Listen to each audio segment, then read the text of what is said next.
It's a Tuesday morning here in Lee County, New Mexico. We're at the coffee shop, and today it is time for one poem, where we discuss one poem in particular and go over and analyze it. Pete, would you please go ahead and introduce us to our poetry today? Thank you, Jack. The poem for today is The Hermit Reviews His Simples by Maxine Kumin. It's from her book, Upcountry, and if you can see the price on it, it cost $4.95. Winner of the 1973 Pulitzer Prize for Poetry. And I think as we delve into this poem, you'll see why the book won the Pulitzer Prize for Poetry.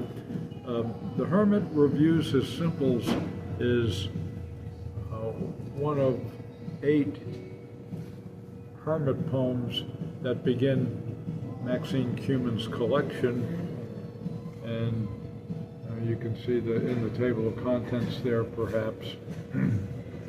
The hermit wakes to birds, the hermit meets the skunk, the hermit prays, and a few more. But we've got this poem. This is one of the longer hermit poems, and perhaps the most striking thing about it to me is its diction, its choice of words. And of course, other things about it are working well in conjunction with the diction to make this a very unique poem. Would you go ahead and read it for us? I will try.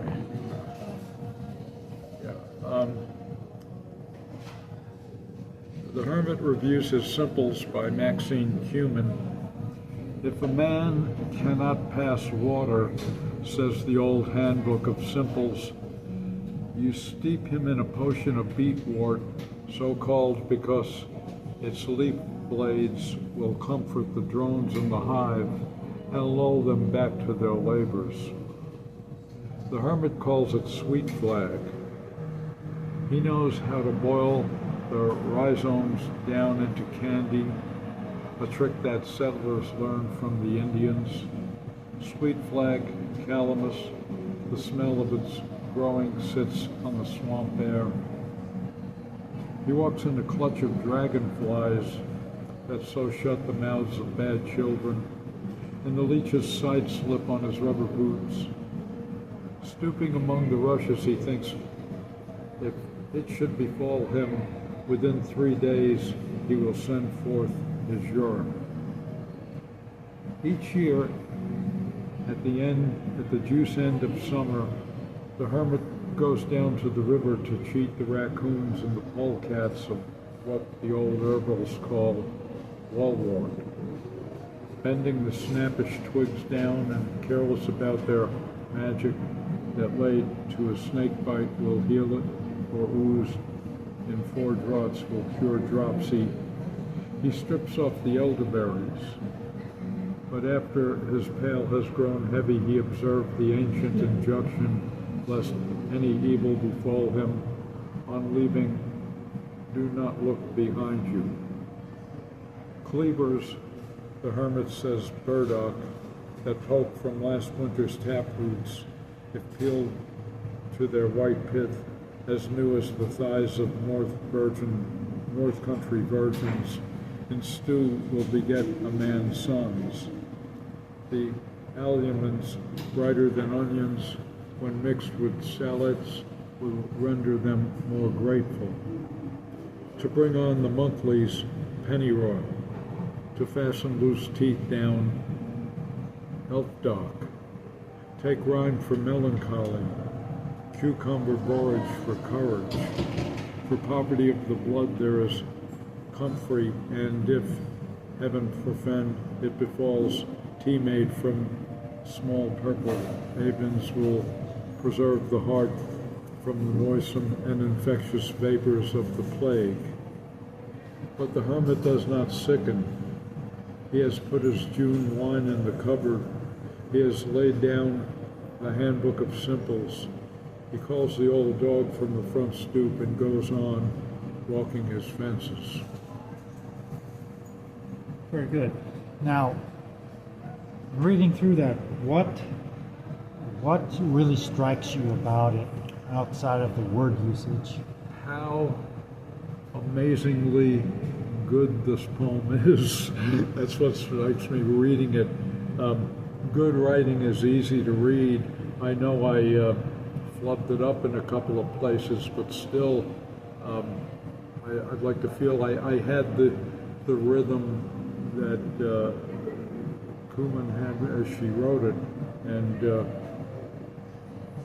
I noticed, well, in a couple of places, but I'm looking for the word elderberries. Oh, there it is. Yeah, the syntax here has a lot of modifiers. Bending the snappish twigs down and careless about their magic that laid to a snake bite will heal it, or oozed in 4 draughts will cure dropsy. He strips off the elderberries. So really it's bending the snappish twigs down, he strips off the elderberries, but a lot going on in between those lines. As simple as an herb or another plant used for medicinal purposes.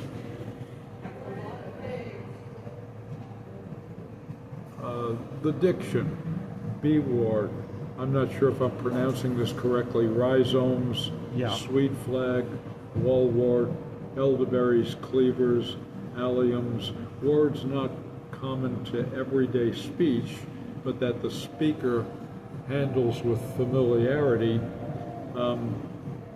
She seems, yet does not seem to be quoting passages from the handbook, turning its sentences into lines of poetry. And there's a theme of self-reliance with the emphasis of the herbs. And it's a throwback to Henry David Thoreau and a closeness to nature. Shall I go on? Well, let me ask this. Yeah. Given the images within the poetry, when do you think this hermit lived? Okay. In the 1840s to 1850s, around that time. Good question, though, I think, yeah. For me, I think I would put him probably closer to the 1600s. For one particular reason is the mention of plague. We know that in medieval Europe, that what was referred to as the Black Plague or the Black Death ravaged Europe and Greater Britain roughly from about the 1200s through roughly about the early 1600s. You had outbreaks, but the most devastating occurred somewhere around the 1200s.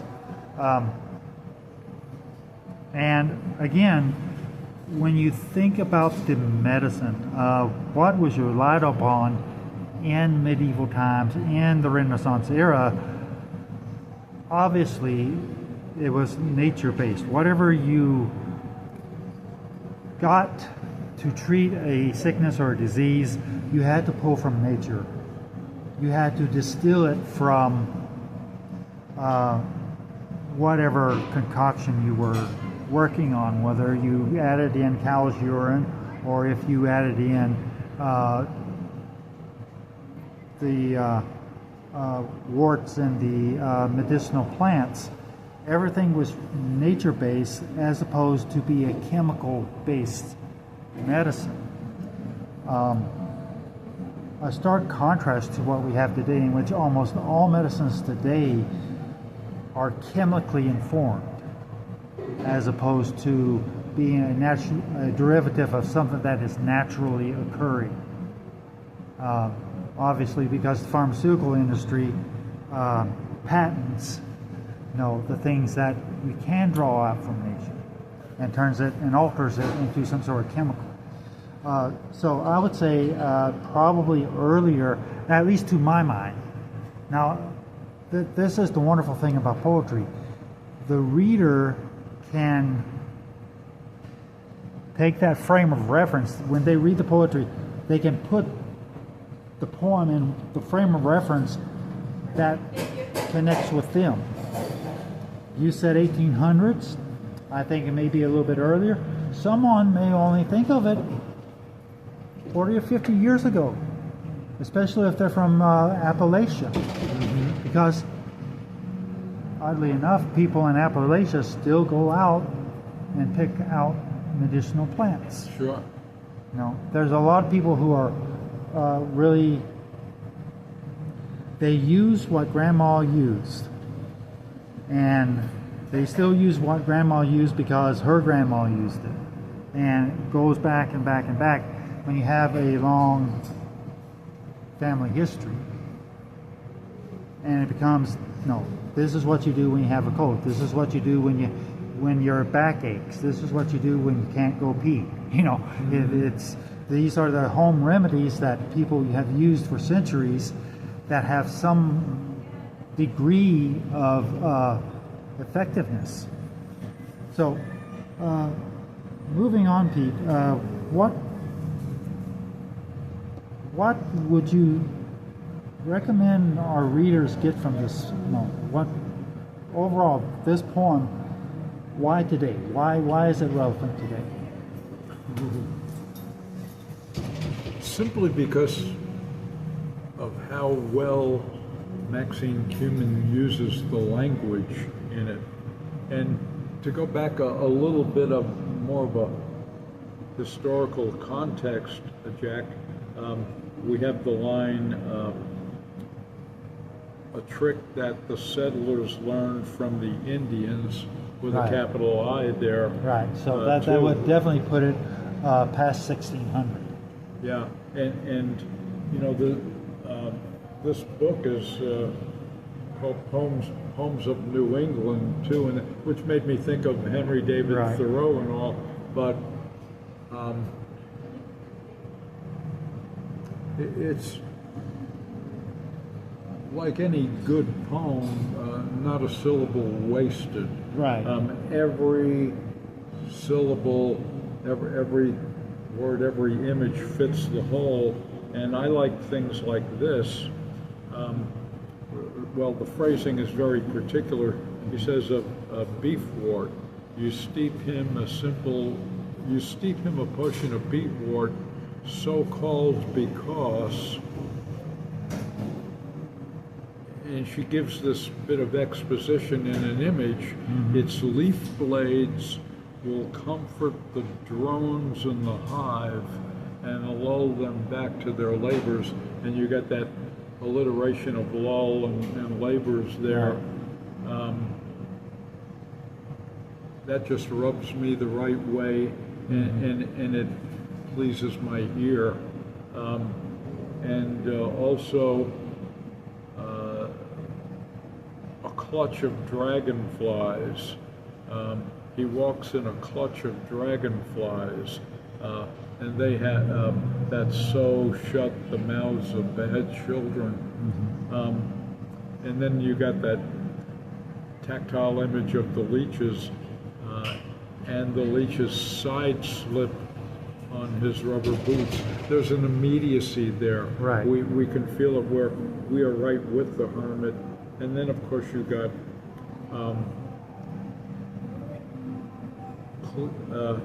the simile of rather striking simile, cleavers as new as the thighs of North Country virgins. In stew will beget a man's sons. Interesting. And again, that more of that diction from the handbook that the speaker began with. If a man cannot pass water within 3 days, he will send forth his urine. To have a little fun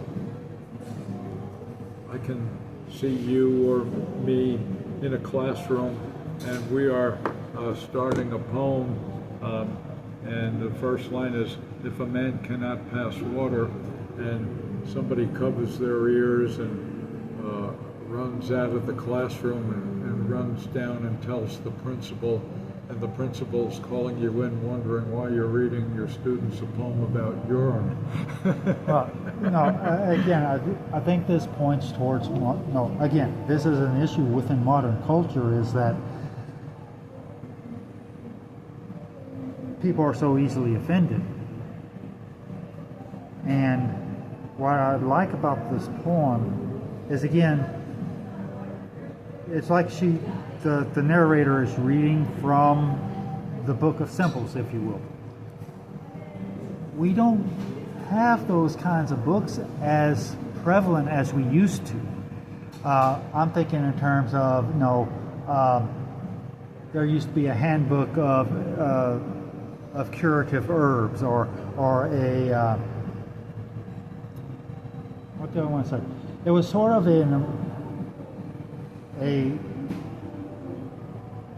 almanac of home remedies, and it told you what plants you could grow, when to grow them, and all that. Now we have the farmer's almanac for many years, many decades. That was one of the books that almost every farmer had, was almost in everybody's household, because you wanted to check on the phases of the moons, you wanted to know when to plant your garden, you wanted to know how to can your stuff, and you wanted to know what would help with a tooth that was going bad. And all that information was there, and it was a book that everybody relied on back in the 20th century, 19th century, and before. Today, we don't have those kinds of books written in the same kinds of style. We have medical journals, we have we have YouTube, and we have the bombardment of social media Exactly. by pharmaceutical companies. Exactly. And again, you mentioned about how people get the wrong idea from a single line of poetry, because somehow it becomes offensive to them. And that raises a question in my mind: why get offended? Why allow words to incite an emotion in you that you don't believe you can control, or that you have mastery over? You know what? I'm going to quote for a minute, and if you remember in one of our earlier podcasts, the poet, our friend John Compton, said, I'm not sure if he said this in the podcast, but I know he said it. If you need a trigger warning, you shouldn't be reading poetry. Mm-hmm. I feel similarly. Yeah. And I use, if I put a poem on social media and it has anything that I feel might seem offensive, I will put trigger warning on there. But I do feel, as our friend John feels in that regard, and it has to do with anything that might offend people. All I would simply say to somebody is, read it all the way through. Read it out loud to yourself. I think one gets a better appreciation of the poem doing that too. One of the things that I do see, again, this poem was published in 1973.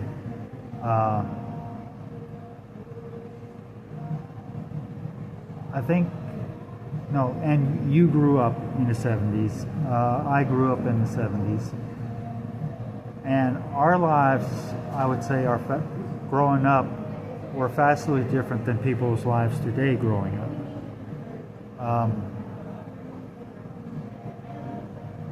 I believe we had thicker skins. if we were picked on, if we were bullied, we responded in a different way.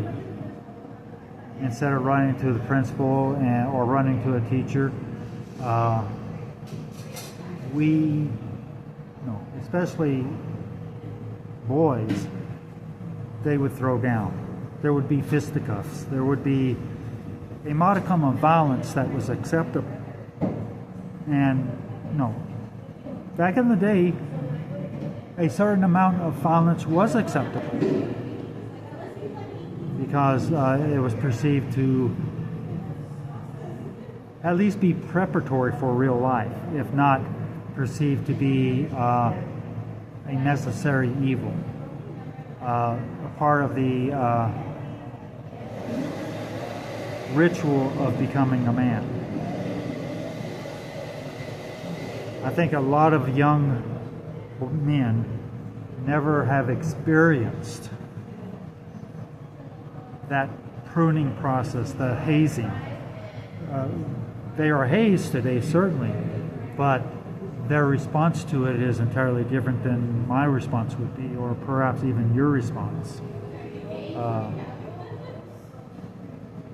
And I think culturally, even though 50 years ago, we're a different culture and a different society today, and not necessarily for the better. Again, our perspectives have changed, and again, I'm drawn to the poem, and I'm drawn to this poetry because, again, we've spoken on this before, the complexity of language, the imagery that is presented, and oddly, it's a very pastoral poem. It's about a guy who's going through the fields, he's going through the forest, if you will, and he's picking medicinal plants. And he's used those plants to improve his life. Because you don't want to be sick all the time. You don't want to be suffering pain all the time. So he's doing something, and he's being a wise person. He's being wise about what he's doing. He's a hermit. He lives by himself. But he's a wise man that people will go to get their medicine. Not an outcast. He's not an outcast. But he likes to be alone. He likes his peace. He likes his dog. His dog is his friend, and they go walk together. They go check out the fence lines together because they need to check and see if the cow or the sheep have gotten out. And it's part of their daily routine. Again, you see, you can extrapolate the life of this man through these few lines. Yes, certainly. Well said, Jack. Very well said. And we notice, we'll come back to it, I hope, towards the end, how the diction changes. Mm-hmm. It goes into like a little bit of a pastoral narrative. Exactly. But I wanted to say, having the book here, two things. Reading this poem makes me want to read the whole book from cover to cover. Exactly. I've had it sitting on my shelf for goodness knows how long and probably hadn't even opened it. I have another book of Maxine Kumin's as well, one published after this, but this Hermit poem and several others were published in the May-June 1972 issue of Audience. Right. I never heard of that journal, Audience. The nice thing is we live in the information age. We can look it up, but I don't think it's still in existence. One of the Hermit poems was published in the New Yorker magazine. The Hermit wakes to the sound of birds, and being a handbook that we're talking about here, the handbook of simples, wanted to go over some of these cures. And there's the element of process working in the poem. He strips off the elderberries, but the book tells how to pass water, of course, we've covered that, how to procreate, and we notice again this archaic diction, beget a man's sons, for girls and women, how to bring on the monthlies, a cure for loose teeth, for melancholy, for lack of courage.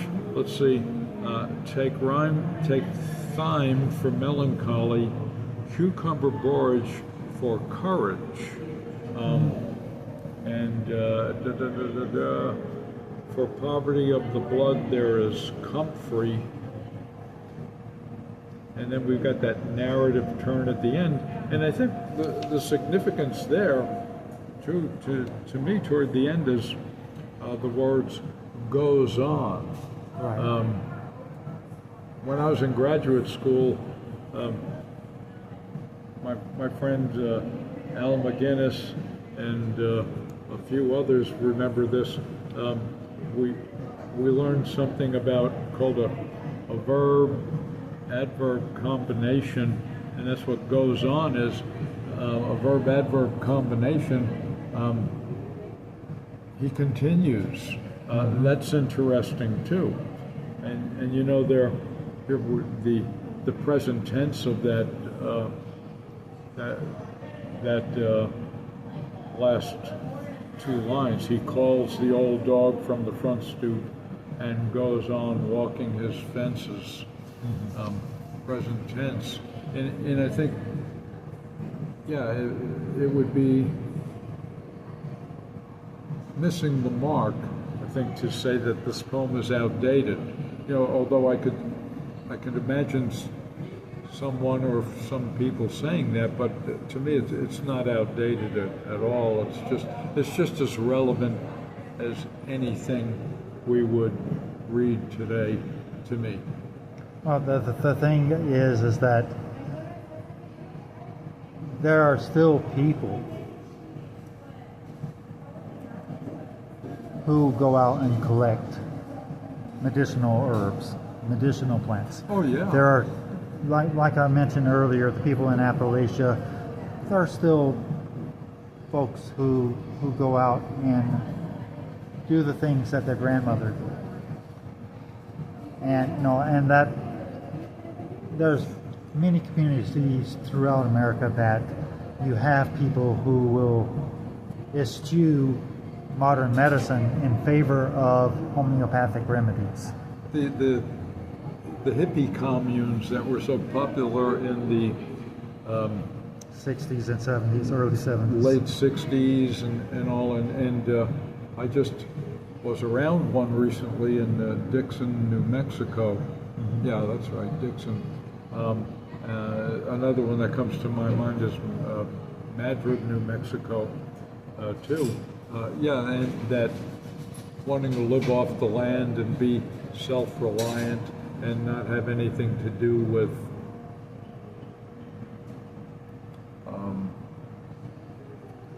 corporations, let's just say. Well, the thing is to step away from a culture of conflict. Yeah. I think today's at least American culture is highly conflicted, and we argue with each other, we yell at each other. Well, the polarization of left and right. Yes, and the thing is, the language that we use today drives people to the extremes. Okay, because I consider myself a moderate. No, insofar as a moderate, consider themselves to, have voted for Ronald Reagan. A moderate with conservative tendency, but no party affiliation. The thing is that the more I hear from the left wing, if you will, the radicalized, the Democratic Socialist, the more rhetoric I hear from that end of the party, the more I like Trump. Why? Because the language that's been used, the Whoopi Goldbergs, the Tom Hanks, calling people low IQ and deplorable people. Donald Trump does that. No, Trump does the same thing, but the difference is that supposedly the left is the party of tolerance, the party of acceptance, the party of, no, let's all get along. Well, I'm sorry, you're talking about the people I go to church with. You're talking about the people that will give me a ride back home when I need one. People that I can call up on the phone and say, hey, can I have a couple of bucks? Because I'm broken, I need to buy cat food. No. You're painting with a broad brush, and they're doing the same thing that Hillary Clinton done in the first debate in 2016, calling people deplorable. Well, quite frankly, that cost her the election. Because the people who would have voted for her, who would have considered her, suddenly they saw what she actually thought of him. And they said no. Let me ask you a question. Yes. Do you think that in any sense the Hermit reviews his simples as a political poem? I think it could be construed that way. And the reason being is that in a way of speaking, it's a radical idea. At least you could construe it to be a political poem today. Because he's actually he's rebellious. He's rebellious against the culture. He's rebellious against society. He hasn't totally rejected it, but he wants to keep his peace. He wants to be alone. He doesn't have a wife because he's a hermit. He doesn't have children. He's a hermit. And you know the message to the poem to me is think for yourself. Yes. And also do for yourself. Well, again, you mentioned self-reliance. Yeah. Being independent. Being not only independent in what you're doing. To do something a little bit different, since this is part of a series and I have the book with me. Can I read one of the shorter ones? Go ahead. Which would be, I think, fun. Because it will give us again, it's a series of common themes, right? Yeah, and this, let's see, this one, the Hermit picks. Okay, this is from.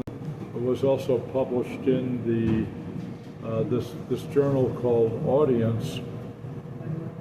The Hermit picks berries.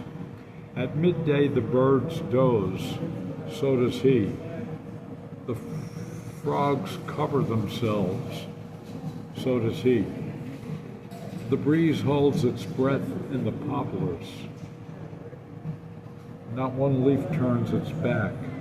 He admires the stillness. The snake uncoils its clay self and the sun on a rock in the pasture. It is the hermit's pasture. He encourages the snake. At this hour, a goodly number of blueberries decide to ripen. Once they were wax white, then came the green of small bruises, after that the red of bad welts. All this time they enlarged themselves, now they are true blue. The hermit whistles as he picks. Later he will put on his shirt and walk to town for some cream. You know, it's got that similarity right. of the Hermit reviews his simples with that little bit of narrative, that simplistic narrative at the end. But here again, I mean, Maxine Kumin, you're just knocking me out with this good writing. See, and it gives us a picture of a man who is independent, and he's about himself. He's about doing things, getting things done.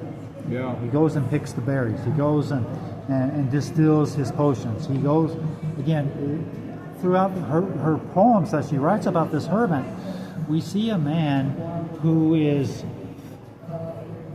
living in harmony with his world. And you know, in her writing in it too, I think it teaches, inspires, whatever, by example, us to see things clearly. Exactly. I mean, she's just so precise there. I agree. And in something like, now I close the book. Can I just to give an example of what I mean? The breeze holds its breath in the poplars, not one leaf turns its back. He admires the stillness. Right. I mean, just at that close observation. Yeah. And the snake uncoils its clay self. So rewarding to read. Yes. Such a difference from things you would read in the newspapers or the magazine article, something like that.